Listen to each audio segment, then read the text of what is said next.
네, 한 주 동안 또 잘 지내셨습니까? 네, 여러분들 만나뵈서 너무 반갑습니다. 네. 네, 반갑습니다. 네. 벌써 세 번째다, 그죠? 네. 앞에 막 앉아 계시는 것 같아요. 네. 더 많이 모여 계셨을 거라고 네. 생각합니다. 친구들한테 얘기하셨죠? 진짜 유익이 된다.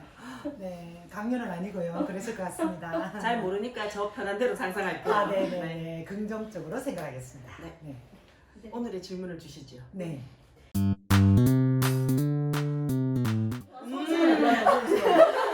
아, 이거는 진짜. 하는 데서 뭐 느껴지시죠? 이 톤이 달라지고 이게 에너지가 달라지는 게 느껴지시죠? 이거는 저랑 한 5박 6일 숙박을 하면서 제 얘기를 들어줘야 되는. 눈물 없이는 못 듣는. 그렇죠. 네. 네. 자, 지난번에 저희가 상담사라는 직업이 가지는 장점, 단점 이런 얘기를 해가지고 네. 단점에서 조금 얘기가 나온 것 같기는 해요. 그쵸? 그런데 저는 상담사라서 힘든 점은 그때도 살짝 말씀드린 것처럼 때때로 저의 문제하고 연결된 내담자를 만날 때가 있어요. 그렇게 되면 계속 생각이 나요. 저랑 유사한 경험이 있거나 아니면 나는 알 수 없는데 계속 자꾸 생각이 나고 뭔가 내가 좀 더 그 내담자를 위해서 잘 준비해야 될 것 같은 막 이제 부담감, 잘해야 될 것 같은 마음 막 이런 것들이 생겨서 힘들 때도 있는 것 같아요. 그리고 상담자들은 상담자 자신을 보호하기 위해서 좀 나의 시간이 필요하다고 생각이 들거든요. 그런데 되게 이제 우리가 위기에 놓여 있는 내담자들을 만나게 되면 사실 전화를 안 받기가 어려워요. 그렇죠. 그렇죠. 그래서 그런 경우를 생각하면 때때로는 내 생활이 완벽히 보장되지 않는다는 느낌을 받을 때도 있는 것 같아요. 근데 지금 이제 점점 지나다 보니까 거의 사실은 그런 경우가 잘 없기도 하고요. 그리고 어느 정도는 저는 또 제가 아주 중요한 상담실 안에서 중요한 존재이기 때문에 내가 나를 지키고 보호하는 게 내담자를 위한 거라는 생각이 들어서 조금은 이제 자리를 잡아가는 것 같아요. 네, 맞아. 진짜 그냥이 말씀하시는 게 너무 진짜 공감이 됩니다. 왜냐하면 위기 상담 같은 경우에는 이 급하게 진짜 상담 일정을 이렇게 잡아서 해야 될 상황에는 정말 제 일정까지 조정해서 이렇게 막 밤에도 해야 되는 경우가 있고, 그리고 막 주말이나 밤에 정말 이렇게 연락이 올 때 그거를 이렇게 대응하거나 또 전화 통화를 해야 되거나 이런 그런 부분이 있는데, 정말 그럴 때 그래도 내가 이렇게 도움을 줘서 그분이 좀 더 편해지면 정말 좋지만 제가 도울 수 없는 한계의 또 일들에 있을 때 너무 안타깝고, 그럴 때는 정말 어떻게 도울지 그러면서 기도하는 마음, 그리고 제가 할 수 있는 부분은 이렇게 기도하고 잘 되기를 바라고 이렇게 에너지를 드리고, 그리고 그 문제를 바로 해결할 수는 없지만 누군가 든든하게 내 뒤에서 문제를 함께 해결하기를 정말 간절히 바라는 누군가 있다라는 그 든든함을 주기 위해서 또 노력하는 그런 부분들도 있는 것 같습니다. 네. 그리고 저는 제가 상담사로서 일하기 초기에는 이제 나는 나의 어려움을 얘기하기 어렵다고 생각이 들었어요. 그러니까 많은 친구들이 나한테 고민을 얘기하지만 나는 일상적인 관계에서 힘든 얘기를 하는 게 쉽지 않은 거예요. 왜냐면 지난주에 우리 왜 그런 얘기 했었잖아요. 막 나는 진료받으러 갔는데 의사 선생님이 나한테 상담하고 자동적으로 우리가 막 리액션이 되고 막 공감이 막 절로 되고 막 이럴 때가 있어요. 몸에 배워가지고 막. 그러니까요. 그래서 난 내 힘든 얘기 하려고 친구하고 얘기하고 있는데 어느새 나는 친구 고민을 들어주고 있는 거예요. 그러니까. 그래서 집에 오면서 내가 뭐 하고 왔지. 그래서 그러니까요. 나도 힘들어 죽겠는데 말이면서. 네, 그런 건 또 이제 가끔은 내가 상담사라서 이럴 수 있겠다, 힘든 점이겠다 이런 생각이 드는 것 같아요. 그래서 저는 요즘에 제가 먼저 얘기를 합니다. 아. 네, 막 이렇게 들어오면 있잖아 내가 있잖아 이렇게 막 먼저. 네, 그래서 균형 있게 하려고 하고 있습니다. 네, 저도요. 그래서 누가 너는 마음이 어때? 요즘 어떻게 지내? 나는 이 말이 좋다고 주변에 많이 얘기해요. 그렇죠. 좀 해달라. 네. 그렇습니다. 힘든 건 우리가 정말 너무 막 지난주에도 말씀을 많이 드려가지고 그죠? 네. 우울하고 지치죠. 근데 정말 그죠? 진짜 이거 앞에 힘든 거랑 참 연결이 되네요. 우울하고 지칩니다. 그리고 저는 그런 것 같아요. 이 내담자 특성에 따라서 좀 제가 약간 그 사람의 성향을 약간 닮아가는 느낌이 들 때가 있거든요. 그래서 되게 이제 에너지가 가라앉고 우울하고 이런 이제 내담자를 만나게 되면 그 전후에 이 에너지가 이렇게 영향을 받아요. 그러면 같이 가라앉는 경우가 많은 것 같아요.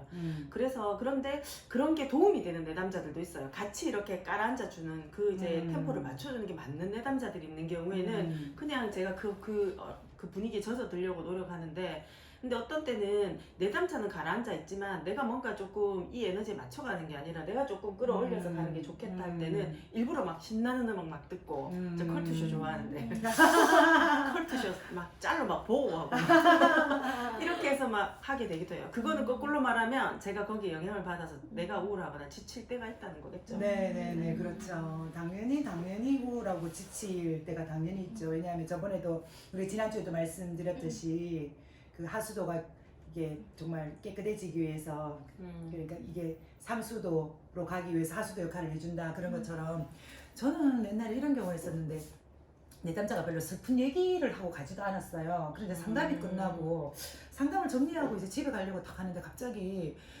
어떤 슬픔이 이렇게 탁 이렇게 접촉이 돼서 정말 혼자 엉 운 적이 있었거든요. 막 가슴이 너무 아프고. 그래서 그 내담자 생각이 집에 가면서 계속 나면서 어쩜 이 내담자의 억압된 그 슬픔과 어쩌면 나의 깊은 슬픔이 만나지 않았을까 그 생각이 들면서 그래서 아 이렇게 그러니까 이 내담자가 가지고 있는 면도 있지만 그걸로 인해서 또 내가 이렇게 접촉이 돼서 내가 또 치유가 되는 그런 면들도 있구나. 그래서 어떤 것들인지 다 도움이 되겠다 그런 생각이 들었습니다. 아 그러니까요. 이 내담자가 억압하는 감정들을 우리가 대신 느낄 때가 그렇죠. 있잖아요. 느끼잖아요. 네네. 근데 이게 구분되면 괜찮은 것 같아요. 그렇죠. 내가 어떨 때는 같이 되게 가라앉고 뭔가 내가 알 수 없는 슬픔 같은 게 막 올라올 때 이게 아, 이 내담자가 그렇게 느끼는 거겠구나 이렇게 활용할 수 있을 정도로 그렇죠. 구분이 되면 괜찮은데 그게 잘 구분이 안 될 때가 있어요. 네. 야, 내담자도 아닌 것 같고 나도 아닌 것 같고 막 이런 좀 모호할 때는 좀 이렇게 같이 우울해지고 좀 지치는 건 네. 있는 것 같아요. 그리고 저는 너무 막 감정적으로나 아니면 지금 너무 상황이 힘든 내담자가 왔을 때 이렇게 앉아서 상담을 하는데 막 어깨가 너무 아프고 막 내가 몸이 너무 막 긴장이 돼서 왜 이렇게 막 우리가 왜 너무 고통스러울 때 몸이 이렇게 막 쪼여드는 그런 느낌이잖아요. 그래서 막 그 감정을 같이 느끼는 거예요. 이렇게 신체화를 저도 이렇게 굉장히 감각적으로 많이 강렬한 느끼는데 느낌이 들죠. 네, 제가 이제 그 되게 감각적인 그런 면이 있는데 그래서 이렇게 해서 지금 너무 심장이 쪼이고 힘들지 않냐 그러면은 그렇다고 해요. 근데 이걸 또 어떤 내담자는 제가 막 얘기를 하는데 어깨가 막 너무 아픈 거예요. 그래서 혹시 어깨 아프지 않냐고 그러면 어깨가 아프시대요. 그런데 그런 것들 힘든 거를 얘기하면서 점점 내가 좀 이완이 되고 편해지잖아요. 그럼 내담자도 같이 편해지는 거예요. 그래서 이게 어쩌면 강렬한 감정이나 이런 것들을 함께 하고 있다가 이것들이 편해지면서 내려갈 동안은 힘들 수밖에 없다. 우리가 축구할 때도 경기할 때 힘들 수밖에 없잖아요.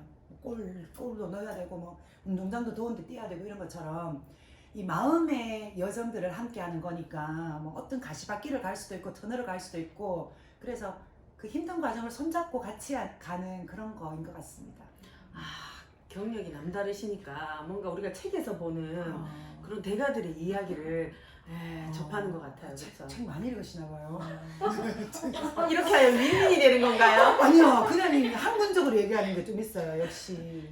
제가 그렇게 학문적으로 얘기하는 게 연습을 많이 하는데 네. 효과가 오늘 좀 있네요. 네. 네, 기쁩니다. 학문적으로.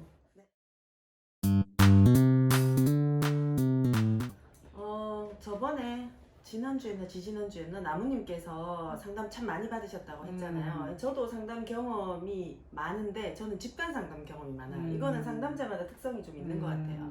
보통 상담사가 되기 위해서는 기본적으로 개인 상담을 뭐 몇 회 이상 받아야 된다 이런 게 있어요. 이게 필요하니까. 그런데 저는 개인적으로 집단 상담 갔을 때 제가 도움이 많이 되는 것 같아요. 그래서 저도 힘들 때는 집단 상담 가고 그래서 뭐 그래서 나무님을 더 깊이 알게 되고 나무님 집단에 제가 꽤 오래 다녔었거든요. 그런 것처럼 저는 이제 집단 상담을 꽤 많이 가는 것 같아요. 그리고 뭐 근데 이제 저는 지도 교수님이 굉장히 편하긴 한데 이중관계라서 사실은 좋은 면과 좀 아쉬운 면이 둘 다 큰 것 같아요. 그래서 집단 상담에서 좀 더 채우는 것 같고 그렇습니다. 네, 그렇죠. 네, 상담자도 도움을 받아야 되는 게 있죠. 제가 이렇게 보니까 그 한의사들 중에서 되게 이렇게 유명하고 진료를 잘하는 한의사들은 그 진료만 하는 게 아니라 주말 되면 그 한의사를 교육하는 또 그 한의사한테 교육을 끊임없이 받는 사람들이 또 진료를 잘하고 그리고 요리사들도 보면 계란탕 하나 만드는데 500만 원의 그 강사를 모셔가지고 몇 명이서 그 계란탕 우리가 하나 만드는 걸 배워서 계란탕을요? 네, 계란탕 하나 이렇게 폭탄 계란탕처럼 이렇게 만드는 것도 그만큼 열심히 한다 그러더라고요. 그런 거를 보면 상담사도 늘 이렇게 학교에서 배우고 또 전문가 자격증 딸 때만 공부한 게 아니라 계속 끊임없이 해야 되는데 저도 힘들면 또 이거 계속 뺑뺑 돌면서 뭐가 안 되고 있다, 내가 뭔가 걸린 것 같다 이러면은 저희 또 상담 선생님이 계시거든요. 선생님한테 가서 슈퍼비전도 받고 또 가서 이야기도 나누면서 또 조언도 듣고 이러면서 도움을 얻습니다. 힘들면 도움을 전문가한테 받아야 됩니다. 네, 근데 저희는 상담사니까 개인적인 힘듦도 하는 것 같고요. 네. 상담사로서 어려움이 있을 그렇죠. 때 약간 네, 슈퍼비전이라는 슈퍼비전. 이름으로 좀 네. 지도받는다. 지도받는 거. 네, 그렇게 네. 하면서 네. 두 가지 이유로 다 상담을 받게 되는 것 같아요. 그렇죠. 네. 네. 네. 네. 도움을 받아야 됩니다. 충분히 답이 됐겠죠? 네. 네. 웃는 이유가 궁금하시죠?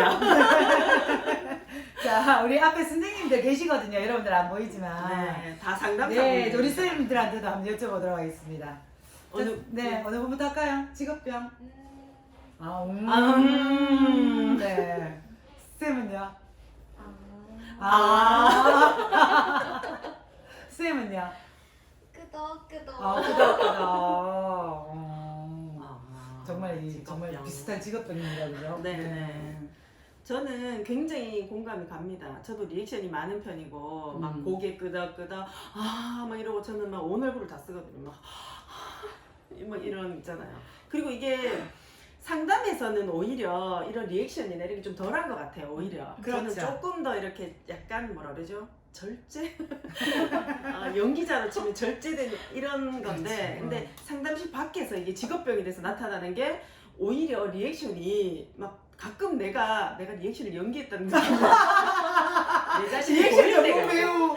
내가 내 자신이 그렇게 보일 때가 있을 정도로. 그래서 막 이럴 때가 있어요. 그러셨어요. 그게 제 직업병인 것 같고, 또 하나는 그래서 그 사람이 감정이 어떻게 했다 자꾸 분석하는 거죠. 그렇게 하면 어떤 사람은 깊이 공감받는 것 같아 좋아하는 사람도 있지만, 어떤 사람은 뭔가 자기를 침범하는 것 같은 느낌이 들어서 약간 거부감을 느낄 때도 있어서 좀 조심해야 되겠다 싶은데 나도 모르게 할 때가 있어서 이것도 직업병인 것 같아요. 사람이 따라서 해야 되는 그런 부분이에요. 네, 아직 가려보는 중이에요. 어디가 괜찮은가. 네, 부담스러워하는지 알았는지. 저는 정말 직업병이라고 느낀 게, 제가 지난주에 그 교통사고 났는데 5톤 트럭한테 텅 박혔거든요. 또 났어요? 정말. 아이고야. 많이 제가 다니셔가지고.